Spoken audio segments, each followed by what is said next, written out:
तो hello people, इधर हम जो है स्टार्ट करते हैं सिलेक्टेड थ्योरीज हम पढ़ते हैं। ठीक है, तो पहला है अपना कि discuss the key decision falls in the scope of financial strategy. तो फाइनेंशियल स्ट्रेटजी में की डिसीजन क्या है?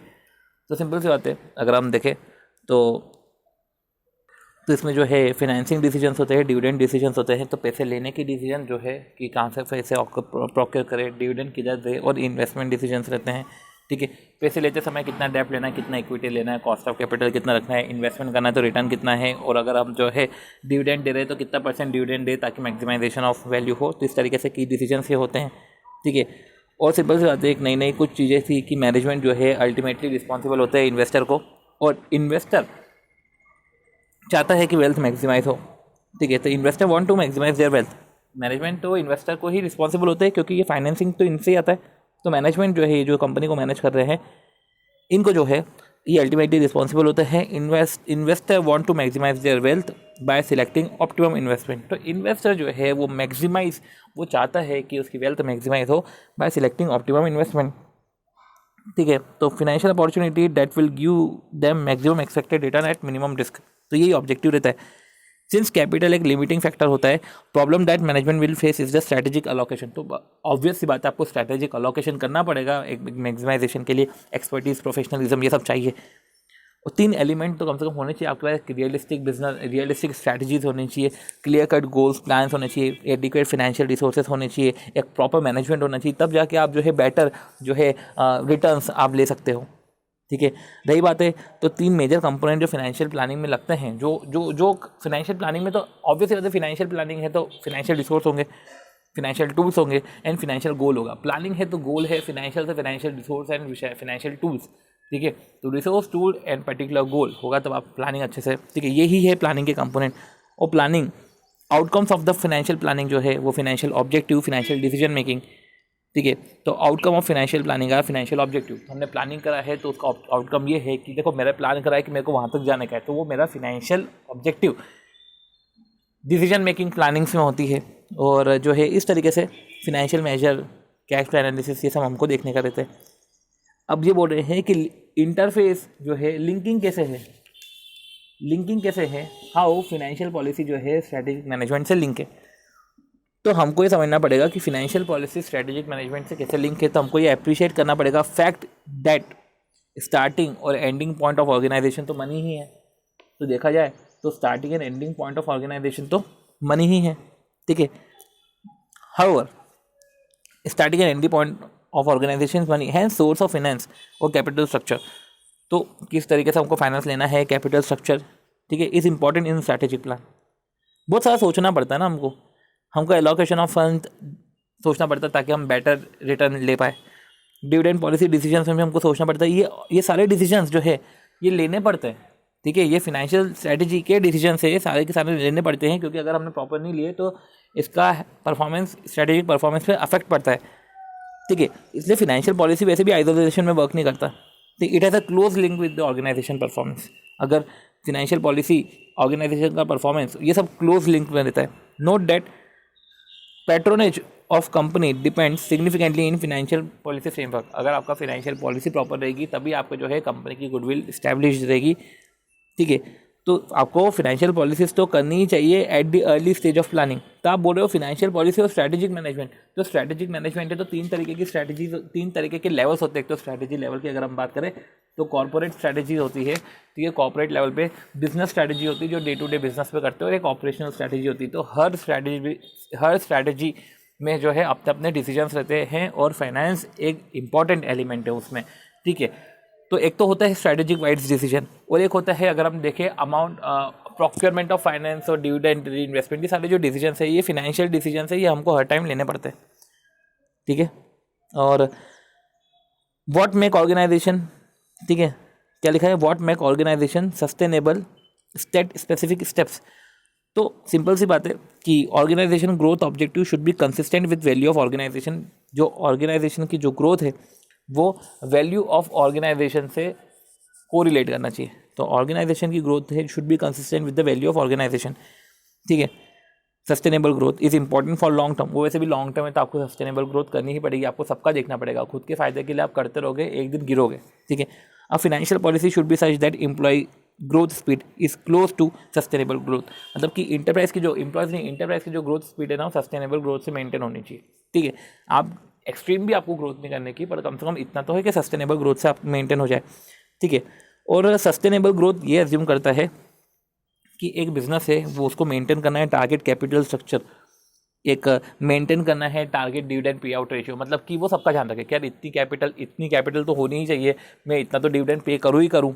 ठीक है, और मेरे को सेल्स रैपिडली इंक्रीज करनी है हार्मोनी में, और फिनेंशियल कंस्ट्रेंट नहीं होना चाहिए। ठीक है, और ये सब चीज़ें हैं। Financial constraint in growth rate, ठीक है, financial constraint in growth rate in the sense कि जो है ग्रोथ रेट, जब जैसे कि ग्रोथ हो रही है तो हमको फिनेंशियल कंस्ट्रेंट भी आ रहे हैं। ठीक है, तो इस तरीके से जो है हमने सस्टेनेबल ग्रोथ के रिस्पेक्ट में बात करी। ठीक है, अगर हम रही बात है अगला क्वेश्चन की, तो enumerate strategy at different level of hierarchy, तो हमने देखा है कि जो है अगर हम देखें तो business strategies, corporate strategies, business strategies and functional strategies, ये 3 तरीके की स्ट्रेटजीज होती हैं। ठीक है, different planning in different hierarchy, तो वही प्लानिंग की बात करें तो different planning in different hierarchy hence different strategy. देखो डिफरेंट प्लानिंग है, हर हायरार्की में डिफरेंट प्लानिंग होती है, डिफरेंट स्ट्रेटजीज होती है। यही कॉर्पोरेट लेवल पे होती है, मैनेजरियल लेवल पे और ऑपरेशनल लेवल पे होती है, फंक्शनल लेवल पे होती है। ठीक है, तो ऊपर सबकी प्लानिंग अलग होती है, पर इनकी प्लानिंग जो होती है, ठीक है, वो कंसिस्टेंट होना चाहिए कॉर्पोरेट लेवल की स्ट्रेटजी से, और जो ऑपरेशनल लेवल है इसको तो फॉलो करना ही करना है, साथ ही साथ जो इनकी प्लानिंग है वो इससे और इससे कोरिलेट होनी चाहिए। तो लिखा हुआ है कि कॉर्पोरेट लेवल तो ये डिसाइड करता है कि भैया ऑर्गेनाइजेशन की प्रायोरिटीज़ क्या है। ठीक है, कॉर्पोरेट ऑब्जेक्टिव्स आपको अचीव करना है, तो ऑर्गेनाइजेशन की प्रायोरिटीज़ क्या है, जो है आपको ऑब्जेक्टिव अचीव करने हैं ऑर्गेनाइजेशन के। ठीक है, अचीव करने हैं ऑर्गेनाइजेशन के ऑब्जेक्टिव्स, और ओवरऑल प्लानिंग की बात करता है। जब बिजनेस प्लानिंग की बात करता है, इसकी प्लानिंग थोड़ी सी रियलिस्टिक होती है। ठीक है, एक पर्टिकुलर कॉर्पोरेट फ्रेमवर्क होता है, उस कॉर्पोरेट फ्रेमवर्क के अंदर प्लानिंग होती है, ये थोड़ा सा अपने एक स्ट्रेच ऑफ इमेजिनेशन इधर हो जाता है। ठीक है, और पर ये जो भी है, ठीक है, एक कोऑपरेटिव गोल को अचीव करने के लिए, इसको ही तो अचीव करने के लिए हमारे पास एक पर्टिकुलर फ्रेमवर्क है। तो to plan to achieve corporate goal should be consistent with the corporate strategy, corporate framework से कंसिस्टेंट होना चाहिए। ठीक है, इसमें क्रिटिकल रिसोर्सेस आइडेंटिफाई करते हैं और ये देखते हैं कि हम कैसे तरीके से जो है कॉम्पिटिटिव एडवांटेज क्रिएट कर सकते हैं विद लिमिटेड रिसोर्सेज। जो है बात आती है फिर वापस ऑपरेशनल लेवल की, तो ऑपरेशनल लेवल हमारा फंक्शन लेवल होता है। तो ये क्या होता है, ये planning to carry out day to day activities की, आपको डे टू डे एक्टिविटीज़ को प्लान करना है, आपको डे टू डे एक्टिविटीज़ को कैरी आउट करना है। ठीक है, तो ये स्ट्रेटेजी सिर्फ उसके लिए ही है। ठीक है, बेटर परफॉर्मेंस होगा तो बेटर स्ट्रेटेजी होगी तो बेटर परफॉर्मेंस होगा। तो इस तरीके से जो छोटी मोटी चीज़ें हैं हमने देखी है। ठीक है, अब हम जो है कुछ डिफरेंट थ्योरीज को और देखते हैं। अगला क्वेश्चन हमारा आता है, ये कैपिटल बजटिंग के रिस्पेक्ट में थ्योरी है कि भैया सोशल कॉस्ट बेनिफिट एनालिसिस क्या होता है। ठीक है, तो सोशल कॉस्ट बेनिफिट एनालिसिस क्या होता है सबसे समझो। ये हम इसमें ऐसा बोल रहे हैं सोशल कॉस्ट बेनिफिट, मतलब कि इसमें बोला गया है it is increasingly realise that commercial valuation of project का कमर्शियल इवैल्यूएशन इनफ नहीं है। ठीक है, हम सिर्फ फिनेंशियल वायबिलिटी से हर बार प्रोजेक्ट को नहीं देख सकते। ठीक है, huge amount of fund committed every year, तो ये लिखा हुआ है कि is not enough to justify commitment of fund to a project specially when the project belongs to public utility. ठीक है, मतलब ये पब्लिक यूटिलिटी प्रोजेक्ट के रिस्पेक्ट में लग रही है। ठीक है, ये पब्लिक यूटिलिटी प्रोजेक्ट के रिस्पेक्ट में जो है ये लग रही है। ठीक है, तब क्या बोल रहे हैं, huge amount of fund are committed every year to various public project. ठीक है, and those providing basic infrastructure facility, analysis of such project has to be done with reference to social cost. Simple सी बात है, जो analysis है, analysis of such project जो है वो सोशल कॉस्ट एंड बेनिफिट के हिसाब से देखना चाहिए। ठीक है, इंस्टेड ऑफ जो है can not be expected, one second ये क्या हो गया है, हाँ, they can not be expected to yield a adequate commercial rate of return employed at least during a short period. ठीक है, a social rate of return is more important. Simple सी बात है, सोशल रेट ऑफ रिटर्न हमारा जो है वो more important है। Actual cost or revenue do not necessarily reflect the monetary measurement of cost and benefit to the society। हम अगर सिर्फ फिनेंशियल वायबिलिटी के हिसाब से देखेंगे तो हम cost and benefit to the society नहीं पता कर पाएंगे। हमको ये चेक करना है कि हमने जो खर्चा किया सोसाइटी के बेनिफिट के लिए है कि नहीं है। ठीक है, और अब देखो क्या लिखा रखा है कि a different yardstick has to be adopted for evaluating a particular project of social importance. देखो सोशल इंपॉर्टेंस के लिए प्रोजेक्ट है तो हमको इसकी यार्ड स्टिक कोई सी डिफरेंट होनी चाहिए। Social cost benefit analysis conduct a monetary assessment. ठीक है, उसमें क्या करते हैं कि वो total cost and benefit of a project देखते हैं एंड पर्टिकुलरली अटेंशन देते हैं कॉस्ट में सोशल कॉस्ट को, सोशल बेनिफिट्स को। ठीक है, तो तुम्हारे कन्वेंशनल कॉस्टिंग से तो काफ़ी डिफरेंट है। अगर यूनिडो और OECD की बात करें, ठीक है, उन्होंने वर्क करा है, much work on social cost benefit analysis, ठीक है। Great deal of importance is attach with the social desirability of project like employment generation potential. मतलब यही अच्छा ओके, तो कि भैया एम्प्लॉयमेंट जनरेट तुमसे हो रहा है कि नहीं हो रहा है, एक एम्प्लॉयमेंट जनरेशन हो रहा है कि नहीं हो रहा है, और वैल्यू क्रिएशन हो रहा है कि नहीं हो रहा है, ठीक है, इस टाइप के प्रोजेक्ट से। एक फॉरेन एक्सचेंज बेनिफिट है कि नहीं, स्टैंडर्ड ऑफ लिविंग लोगों का बढ़ रहा है कि नहीं बढ़ रहा है। तो ये सब जो है सोशल कॉस्ट देखा जाता है, रादर देन हर चीज़ को फिनेंशियल पर्सपेक्टिव से हम नहीं देख सकते, ठीक है। ये हमने देखा, ठीक है, ये हमने सोशल कॉस्ट के रिस्पेक्ट में पढ़ा। Comment briefly on the social cost benefit analysis in relation to evaluation of industrial project. अभी इंडस्ट्रियल प्रोजेक्ट की बात कर रहा है, क्या बोल रहे हैं कि social cost benefit analysis of industrial project this refers to moral responsibility of both PSU and public sector enterprise. क्या है, क्या ये मॉरल रिस्पॉन्सिबिलिटी है PSU और पब्लिक सेक्टर इंटरप्राइज की, कि उनको सोशल डिजायरेबिलिटी प्रोजेक्ट देखने चाहिए, ठीक है, to undertake social desirable project, कि वो ऐसे प्रोजेक्ट ले जो सोशली डिजायरेबल हो, ठीक है, इनका सोशल कॉन्ट्रीब्यूशन हो, वो सोशल कॉन्ट्रीब्यूशन को भी ध्यान रखें। इंडस्ट्रियल के जो कैपिटल इन्वेस्टमेंट प्रोजेक्ट होते हैं वो वैसे भी subjected to rigorous feasibility analysis and cost benefit study, तो होता ही है, एक feasibility analysis, cost benefit study, सब कुछ होता है, पर वो होता है from the point of view of investor. अब जो सारे प्रोजेक्ट होते हैं specially large ones often have a ripple effect on the other section, तो इनका जो है रिपल इफेक्ट होता है on the other section of society, local environment, ठीक है, यूजिंग ऑफ स्कैर्स रिसोर्सेज। अब देखो यार, बड़ा प्रोजेक्ट है, बड़ा प्रॉफिट से, बट ठीक है, आप रिसोर्सेज को अच्छे तरीके, आप डिप्लीशन ऑफ रिसोर्सेज हो जाते हैं, जो है रेयर रिसोर्सेज है उनका डिप्लीशन हो जाता है, लोकल इन्वायरमेंट में जो है इसका इफेक्ट क्रिएट होता है। तो ये जो conventional social cost benefit analysis है ना, ये इग्नोर करता है और does not take into account and और ignore the societal effect of such project. तो कन्वेंशनल जो तुम्हारा कॉस्ट बेनिफिट है ना, ये इग्नोर करता है, ठीक है, societal effect of such project. तो social cost benefit is recommended, इसलिए सोशल कॉस्ट बेनिफिट देखते हैं, क्योंकि कन्वेंशनल से काफ़ी हद तक चेंज है, बहुत अच्छा खासा वर्क इसमें ऑर्गेनाइजेशन ने करा है। सोशल कॉस्ट एंड बेनिफिट्स को लेते हैं, इवेल्युएट करते हैं सोशल पब्लिक के हिसाब से कि भैया एक यूटिलिटी क्रिएट हो रही कि नहीं हो रही है, एम्प्लॉयमेंट जनरेट हो रहा है कि नहीं हो रहा है, ठीक है। अब social cost benefits sometimes change the very outlook of a project as it brings element of study which are unconventional yet very relevant। तो SCB ने ना एक outlook of project he change कर दिया, ठीक है, तो अनकन्वेंशनल है, कन्वेंशनल नहीं है, पर वो रेलेवेंट है, ठीक है। और SCB is also important for private corporation who have a moral responsibility to undertake social desirable project, use of natural scarce natural resources in the best interest of the society, generation of employment, revenue. मतलब हमको project को ऐसा भी देखना है कि जो scares natural resources है उनको बेस्ट इंटरेस्ट ऑफ सोसाइटी में हम उसको यूज़ कर रहे हैं कि नहीं कर रहे, एम्प्लॉयमेंट जनरेट हो रहा है कि नहीं हो रहा है, रिवेन्यू स्टैंडर्ड ऑफ लिविंग बढ़ रहा है कि नहीं बढ़ रहा है। तो ये इंडिकेटर्स है इंपॉर्टेंट सोशल कॉन्ट्रीब्यूशन के, तो ठीक है, कि सिंपल सी बात है, एम्प्लॉयमेंट बढ़ रहा है, स्टैंडर्ड ऑफ लिविंग बढ़ रहा है, रिवेन्यू जनरेट हो रहा है, वैल्यू एडेड पर यूनिट ऐसा देखते हैं, foreign exchange benefit ratio, foreign exchange हमको बेनिफिट्स मिल रहे हैं कि नहीं मिल रहे हैं, ये सब चीज़ें हैं, ठीक है। एक विजिटर आ रहे कि नहीं आ रहे, इन्वेस्टर अट्रैक्ट हो रहे कि नहीं हो रहे, ये सब हमने चीज़ें समझी इससे। फिर अगर हम बात करें 8 की, तो concept of zero date of project. तो जीरो डेट ऑफ प्रोजेक्ट क्या होता है, तो देखो जीरो डेट ऑफ प्रोजेक्ट की जीरो डेट, ठीक है, date is fix. Zero date of project means a date is fix which implementation of project begins, ठीक है, तो प्रोजेक्ट बिगिंस होता है, स्टार्टिंग पॉइंट बोल सकते हैं इसको, ठीक है। Project completion period is count from the zero date. अगर हम बात करें pre project activity should be completed before zero date, तो प्री प्रोजेक्ट एक्टिविटीज हैं जीरो डेट पे कंप्लीट, जीरो डेट के पहले ही कंप्लीट हो जाना चाहिए। मतलब कि अभी अपन समझ रहे थे कि जीरो डेट वो डेट होती है जिसमें प्री प्रोजेक्ट एक्टिविटीज चल रहा, नहीं, वो जीरो डेट से स्टार्ट हो रहा है, तो जो है प्री प्रोजेक्ट एक्टिविटीज तुम्हारी पहले हो जानी चाहिए, ठीक है। तो प्री प्रोजेक्ट एक्टिविटीज़ बता के रखिए, ये तुम्हारी प्री प्रोजेक्ट एक्टिविटीज़ है कि भैया क्या क्या है, कि प्रोजेक्ट आइडेंटिफाई करना, ठीक है, तो प्रोजेक्ट आइडेंटिफाई करना, या तुमको जो भी प्लांट एक्वायर करना है, जो भी है, हमने प्लांट कैपेसिटी देखी, क्या देखो मैंने प्रोजेक्ट है, ये मेरे को प्रोजेक्ट करने का है, इसमें इतनी कैपेसिटी में मैं पर्टिकुलर चीज़ बना दूंगा, ठीक है, तो प्रोजेक्ट आइडेंटिफाई करना है, ठीक है, और प्लांट की कैपेसिटी देखना है। फिर सिलेक्शन ऑफ टेक्निकल हेल्प, लोगों को सिलेक्ट करना है जो हेल्प करेंगे। साइट है, ठीक है, ये साइट सिलेक्ट करना है कि किस साइट पे मेरे को ये बनाने का है, ठीक है, किस साइट पे मेरे को ये बनाने का है। तो एक साइट सिलेक्ट कर ली, क्या देखो इस पर्टिकुलर साइट पे मेरे को बनाने का है। फिर मैन पावर प्लानिंग, ठीक है, अभी अपने टेक्निकल हेल्प ले ली, ये अपने प्रोफेशनल है और ये अपने मैन पावर है। कॉस्ट एंड फाइनेंस शेड्यूलिंग, और कॉस्ट एंड फाइनेंस शेड्यूलिंग, ठीक है, कि कैसे पैसे आएंगे, कैसे पैसे जाएंगे, ये सब चीज़ें हैं, ठीक है।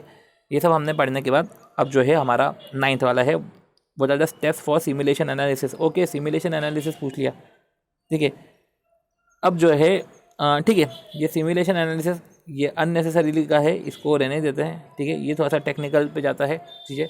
और 11 की बात करते हैं आखिरी, कि भाई brief content of project report. तो सिंपल सी बात है, एक प्रमोटर होते हैं, किसी इंडस्ट्री में जा रहे हैं तो इंडस्ट्री का एनालिसिस होता है, उसका इकोनॉमिक एनालिसिस होता है, ठीक है, और cost of project, industry economic analysis, ठीक है। तो प्रमोटर है, पास रिकॉर्ड ऑफ परफॉर्मेंस है, ठीक है, और देयर एक्सपीरियंस, उनके एक्सपीरियंस को ये सब बताते हैं कि देखो यार प्रोजेक्ट रिपोर्ट क्या है कि हम किसी के सामने रख रहे हैं तो भैया हम हमको पैसे दे दो प्रोजेक्ट के लिए। इंडस्ट्री एनालिसिस करें तो कि environment outside and with in the country is vital. तो बता ठीक है, मतलब कि भाई पैकेजिंग इंडस्ट्री है तो इंडस्ट्री के बारे में पूरी बातचीत कर ली। इकोनॉमिक एनालिसिस, ठीक है, कि जो मैं पर्टिकुलर टाइप ऑफ प्रोडक्ट जो मैं बना रहा हूँ, जो भी चीज़ें हैं, ठीक है, उसका डिमांड एंड सप्लाई पोजीशन क्या है, मार्केट में कितनी डिमांड है, कंज्यूमर के प्रेफरेंसेस क्या है, ठीक है। कॉस्ट ऑफ प्रोजेक्ट की बात करें तो मेरे को ये लैंड और ये साइट डेवलपमेंट और बिल्डिंग, ये सब चीज़ें मेरे को लगेगी। मतलब मैंने क्या देखा, प्रमोटर देखा, मैंने इंडस्ट्री की बात करी, और मैं जो प्रोजेक्ट है उसके इकोनॉमिक की बात कर रहा हूँ, और फिर अब मेरे को ये चीज़ें लग जाएगी इस तरीके के बेटरमेंट, इस तरीके का प्रॉफिट, इस तरीके के रेवेन्यू जनरेट करने में, ठीक है। और फिर वही है कि हमको ये सब भी देखना है कि हम रॉ मटेरियल कहाँ से एक्वायर करेंगे, ठीक है।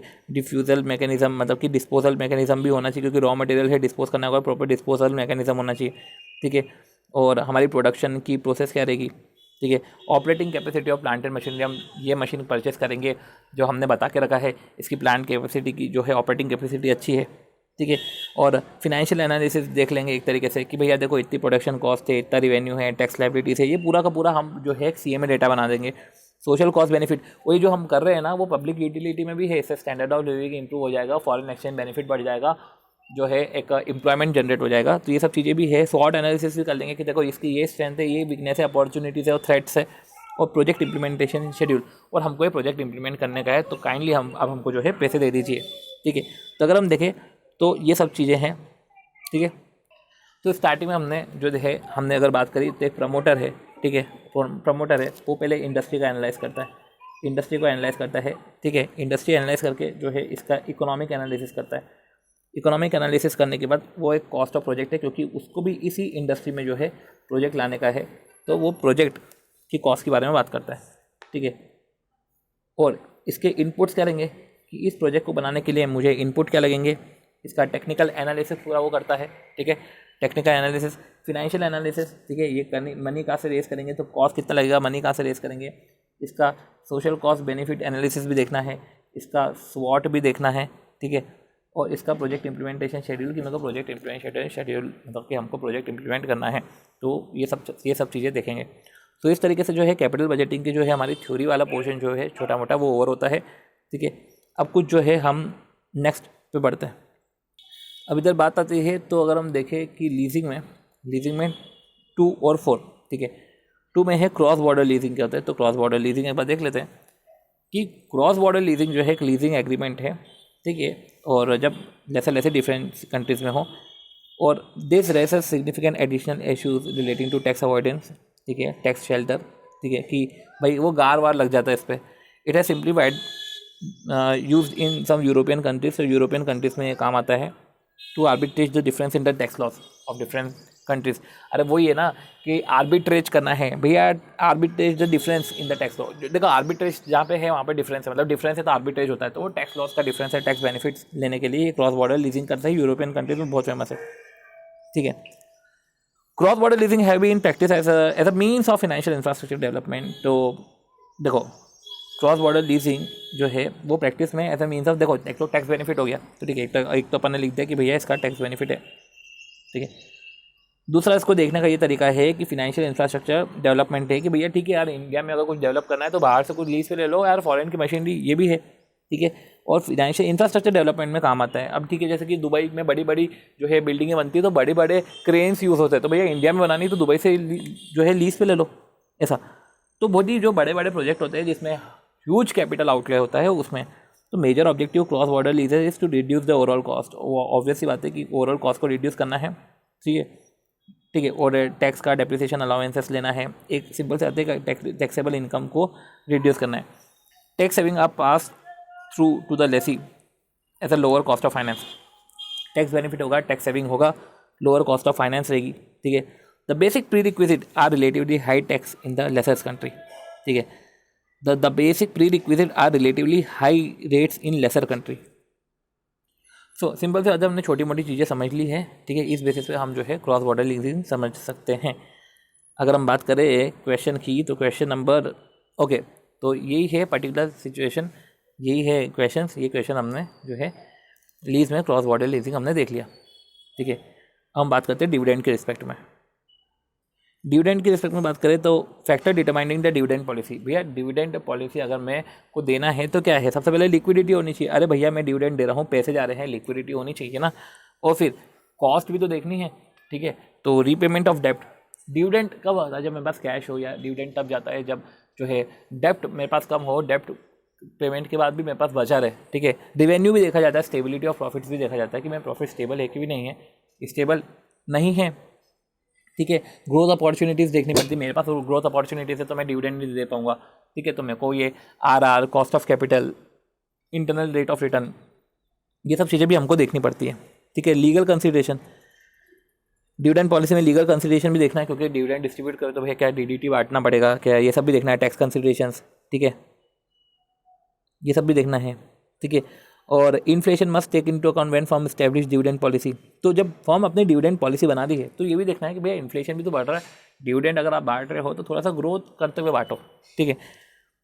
तो सिंपल सी बात है कि आपके पास लिक्विडिटी होना चाहिए बाकायदा, और पैसे होंगे तब आप डिविडेंड दोगे। और जब आप डेप्ट पे करो तो रीपेमेंट ऑफ डेप्ट अगर आपके हायर है तो ऑब्वियस बात है डिविडेंड तो डिस्ट्रीब्यूट होने से रहा, तो ये भी मैटर करता है। एक स्टेबिलिटी ऑफ फंड्स, कि आपके पास खुद के पास भी फंड्स है कि नहीं है, या ऐसा तो नहीं कि आपका ज़्यादा पैसा आ गया तो आपने ज़्यादा डिविडेंड बांट दिया। भाई खुद के पास स्टेबिलिटी होनी चाहिए, फंड्स की स्टेबिलिटी होनी चाहिए, ठीक है। वो आगे जो है हमको आगे जो हमारे साइकिल में काम आता है, ठीक है, आगे चीज़ों को कैरी करने में काम आता है। Control, the use of return earning to finance new project, preserve the company's ownership and control. अब देखो यार, अगर आप यूज़ करते हो फंड्स का, ठीक है, रादर देन जो है डिविडेंड अगर आपने बांट के सामने वाले के पास चले गया, तो बेटर है कि भैया अगर आपको लग रहा है कि कोई डेवलपमेंट प्रोजेक्ट हो रहे हैं तो ऐसे केस में पैसे अपने पास ही रखो, ऐसे डिस्ट्रीब्यूट मत करो, ठीक है। तो हमको ये सब चीज़ें भी टैक्स कंसिडरेशन, लीगल कंसिडरेशन सारे हमको देखने पड़ते हैं, ठीक है। आती है फोर्थ पॉइंट, अगर हम देखें तो है how tax consideration are relevant in the dividend decision. तो ऑब्वियस सी बात है टैक्स कंसिडरेशन रेलेवेंट तो होते हैं, ठीक है, क्योंकि इनका फॉलोइंग इम्पैक्ट रहता है, ठीक है। अब टैक्स कंसेशन में डिविडेंड टैक्स, अगर डिविडेंड टैक्स नहीं अगर आप डिस्ट्रीब्यूट करोगे तो फ़र्क तो पड़ेगा ना, पेनल्टी लग जाएगी, ठीक है ना। तो आपको टैक्स कंसिडरेशंस को ध्यान देना पड़ता है जब आप डिस्ट्रीब्यूट कर रहे हो, ठीक है। और ठीक है, तो tax consideration has a following impact before introduction of dividend tax. जब डिविडेंड टैक्स नहीं आया था, चलो ठीक है, earlier the dividend was taxable in the hands of investor. तो जो डिविडेंड है वो इन्वेस्टर के हैंड्स पे टैक्सेबल होता था, ठीक है। तो ऐसा था कि हायर टैक्स स्लैब है, ठीक है, it is preferable to distribute lower dividend और नो डिविडेंड। तो जो हायर स्लैब में थे तो ऑब्वियस ही बात है उनको तो कम ही डिविडेंड देंगे, ताकि जो है इन्वेस्टर जो है कम इनकम रहेगी और कम टैक्स जाएगा। तो हायर टैक्स स्लैब को प्रेफर्ड था कि भैया तुम तो शेयर होल्डर हो, तुम डिविडेंड क्यों ले रहे हो, फंसोगे, ठीक है। Because dividend will taxable in the hand of shareholder 30% plus surcharge, ठीक है। और लॉन्ग टर्म कैपिटल गेन जो टैक्सेबल है 10%। On the other end is the most of the shareholder who are no tax zone. तो वो तो बोलेंगे ना कि आप मैक्सिमम से मैक्सिमम डिविडेंड मिले, तो शेयर होल्डर के रिस्पेक्ट में आता है। ये डिविडेंड के पहले जो है शेयर होल्डर के रिस्पेक्ट में बात जा रही थी कि शेयर होल्डर मेरे से मेजोरिटी किस टाइप के लोग हैं।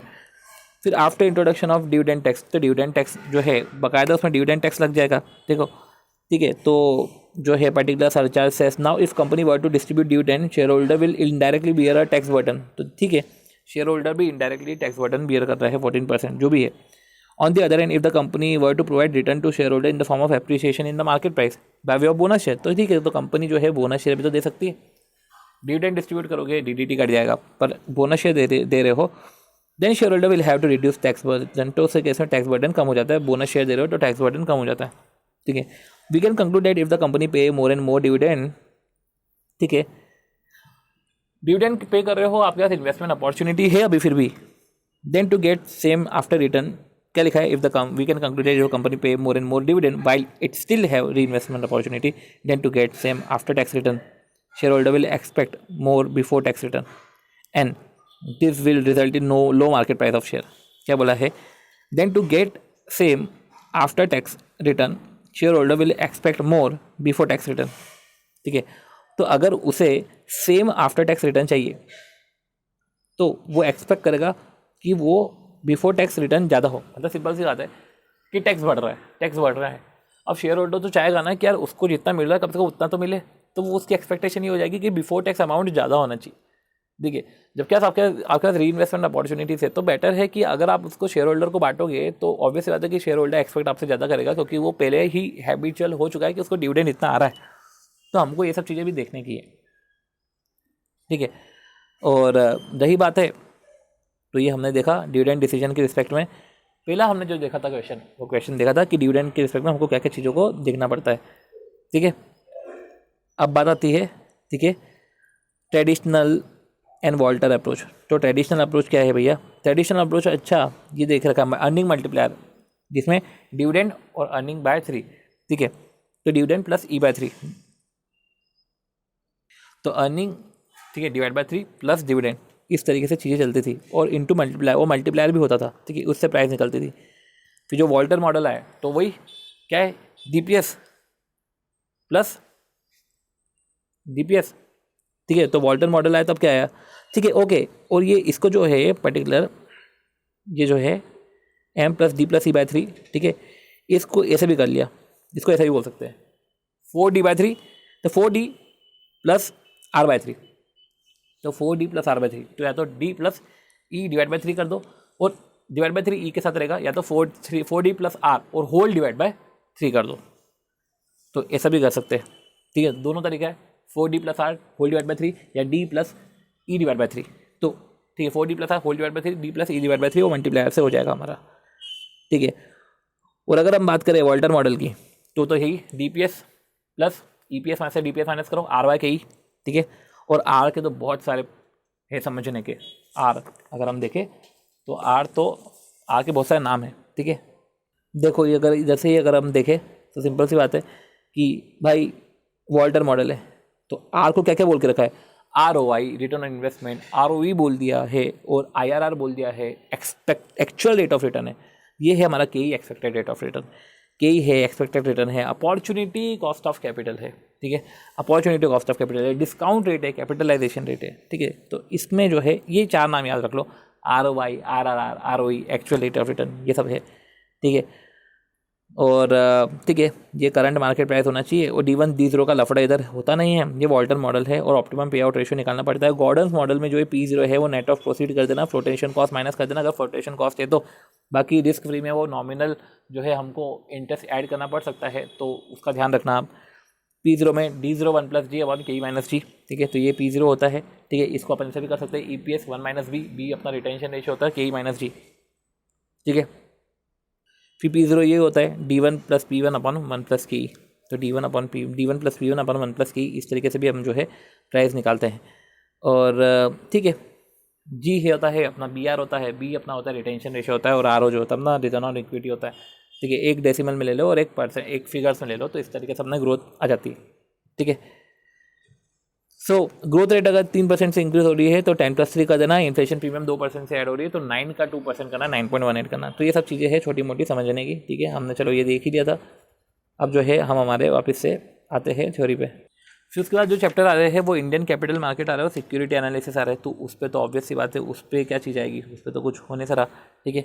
अब फिनेंशियल सर्विसेज इन इंडिया, ठीक है, हम फटाफट वो देख लेते हैं, वो चैप्टर नंबर 8 है।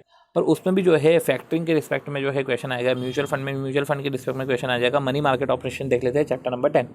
ये पूछ रहे हैं, देखो ये call money in the money market क्या होता है। कॉल मनी ये होता है कि call money is a part of money market where day to day surplus fund mostly bank are traded. तो day to day surplus fund trade होता है, तो day to day surplus fund are traded, ठीक है। Call money is more liquid of all short term, तो ये बहुत ही liquid होता है, लिक्विड इन द सेंस कि इसकी मैच्योरिटी पीरियड 1 से लेकर 14 दिन तक रहती है, ठीक है। तो 1 से लेकर 14 दिन तक इसकी मैच्योरिटी पीरियड रहती है। The money that is land for 1 day in call money market is also known an overnight money. पैसा चाहिए 1 दिन में मिल जाएगा, लैंड फॉर, अच्छा 1 दिन के लिए उधारी दे रहे हैं, overnight money. Interest paid on call loan are known as call rate, तो कॉल लोन है, कॉल रेट है, ओवरनाइट मनी है, ये सब चीज़ें हमने समझी है, ठीक है। और जो है call rate is expected to freely reflect the day to day lack of fund, ठीक है। Call rate is expected to freely reflect the day to day lack of fund, this rate vary from day to day within a day, ठीक है ना, and within a day ये call rate जो है affect होता है, ठीक है। कॉल मनी हम क्या समझे कि day to day surplus fund trade होते हैं, ओवरनाइट मनी है, 1 से 14 दिन तक का रहता है टाइम, कॉल रेट रहती है इस पर। In India call money is lend mainly to even out of short term mismatch of the asset. One second, in India call money is lent mainly to even out। अच्छा, तुमको short term mismatch करना है assets को, short term जो मिसमैचेस है asset and liability को, and to meet यार CRR requirement हमको मीट करना है, तो यार थोड़े बहुत देर के लिए आप जो है ले लो, CRR रिक्वायरमेंट को मीट करना है। तो छोटी मोटी चीज़ क्या है, short term mismatch of the asset and liability, CRR requirement को मीट करना है। Short term mismatches arise due to variation in the maturities, ठीक है। Thus the bank borrow from the call money market to meet the short term maturity mismatch, ठीक है। बोरो करते हैं call money market से, ठीक है, तो कोई दिक्कत नहीं है। Moreover bank borrow the call money market to meet the cash reserve ratio, ठीक है। They need to maintain RBI every fortnight, अच्छा every fortnight, and it's computed as a percentage of net demand and time liability. तो वो जो cash reserve ratio है, तो जो bank की जितनी भी लाइबिलिटीज़ होती है उसका कम से कम इतना % तो कैश रिजर्व रेशियो होना चाहिए। तो वही है कि net demand and time liability से CRR कैलकुलेट होता है। तो अपन ने क्या समझा, कॉल मनी समझा, 1 से 14 दिन समझा, कॉल रेट समझा, और डिमांड टाइम लाइबिलिटी के रिस्पेक्ट में एक तो है शॉर्ट टर्म मिसमैच को ख़त्म करना, और एक अपन ने ये समझ लिया कि जो है हमें कैश रिजर्व रेशियो मेंटेन करना पड़ता है, सो इससे होता है। अगला क्वेश्चन अगर हम बात करें तो अगला क्वेश्चन किस पे आ रहा है, 1 second,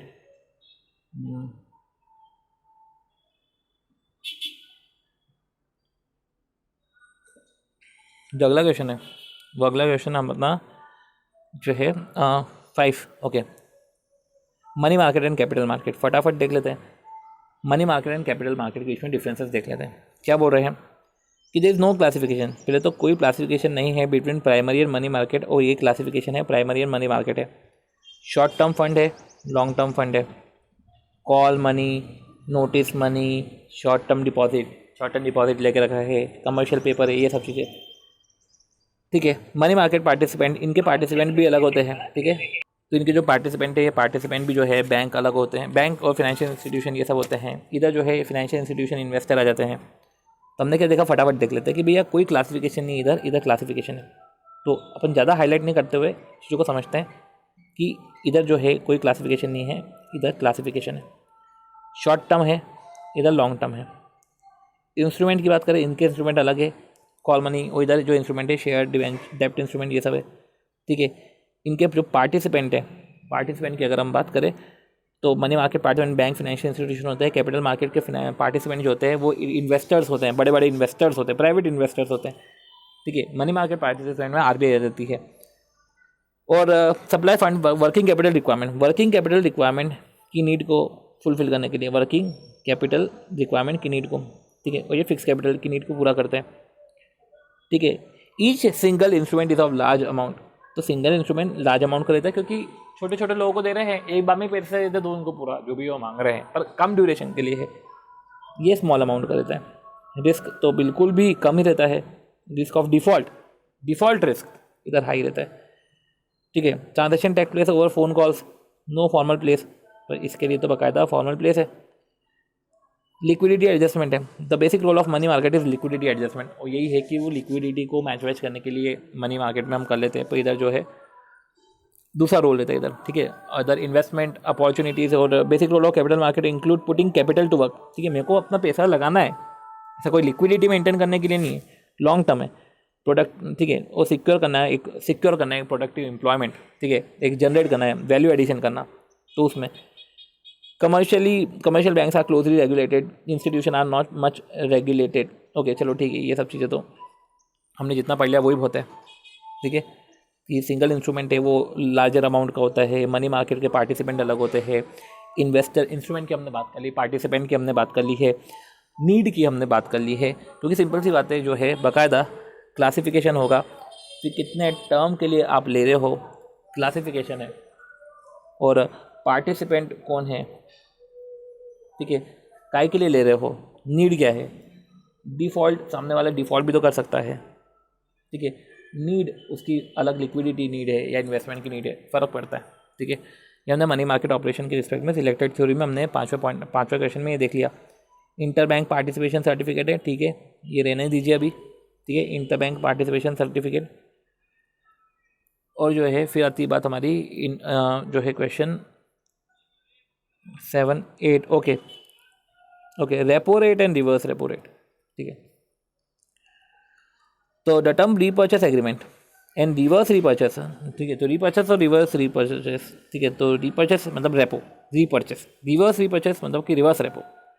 refer to type of transaction in which money market participant raise fund. तो जो मनी मार्केट के पार्टिसिपेंट है ना, फंड रेज करते हैं, वो अपनी सिक्योरिटीज़ को सेल करते हैं एंड साइमल्टेनियसली वो एग्री करते हैं कि हम रीपर्चेस भी कर लेंगे। सेल करा, रीपर्चेस करा, सेल करा तो पैसे आए, फिर रीपर्चेस कर दिया तो अपने पैसे चले गए। एक तरीके से लोन हो गया। Such a transaction is called repo when viewed from the perspective of seller. Seller के पर्सपेक्टिव से कि मैं बेच रहा हूँ, मेरे को पैसे आ रहे हैं, तो मैं बेच रहा हूँ, मेरे को पैसे आ रहे हैं, मैं इसको रीपर्चेस भी करूँगा, ठीक है। तो and reverse repo when describe from the point of view of supplier. अच्छा, reverse repo from the point of view of supplier कि उसने पहले परचेस किया फिर बेचा, ठीक है। तो सप्लायर फंड के रिस्पेक्ट में, मतलब बैंक के रिस्पेक्ट में हो गया। Indian repo market is govern by the RBI, वो तो आरबीआई गवर्न करता है। Present repo is permitted between 64 players against central and government securities. अच्छा, टी बिल के रिस्पेक्ट में ही आप कर सकते हो, ठीक है। ये रेपो रिवर्स रेपो जो है जीसेक गवर्नमेंट सिक्योरिटीज़ पे ही आप कर सकते हो, ठीक है। ऐसा नहीं कि हर एक सिक्योरिटी पे आपने कर दिया, जीसेक यील्ड पे आप कर सकते हो। इस तरीके से रेपो रिवर्स रेपो के रिस्पेक्ट में हमने पढ़ा, ठीक है।